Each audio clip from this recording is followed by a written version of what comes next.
All right, now the switch is installed, the proper switch.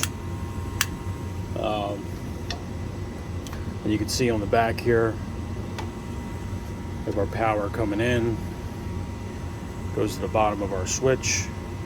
We also power the receptacle or outlet, with that power coming in. We got a nice tight connection here, screw connection on the side of the switch. And then we have our load, which is going to our unit. We also connected the ground of the switch right in there. That's nice and tight. All our neutrals are together. And I had to pull back the wire coming from the unit. I had to pull a decent amount out because there was so much of the wire that was cooked.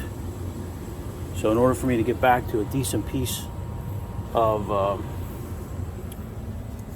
copper, I had to cut off, like 4 inches, and I had to pull that wire. There was a little bit of slack inside, so I pulled that up and back through. You know, they used anti-shorts in there. I'll put the anti-short back in here, which is down here right now. If you can see that, I'll put that back in place. And now we are nice and secure. You can see, even if I take this off, so this is how it should look. Even if I take a wire nut off, I shouldn't lose all the wires. See how that's twisted together? That's twisted together prior to me putting the wire nut on. So those wires stay together, and it's nice and tight. And we're not going to have any issues with these connections here. Everything's nice and tight, fresh. We're good to go.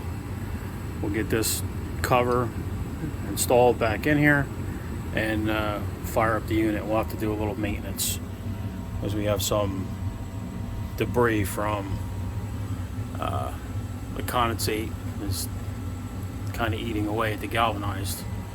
So we're going to clean the unit up, replace the filter, and get it back up and running.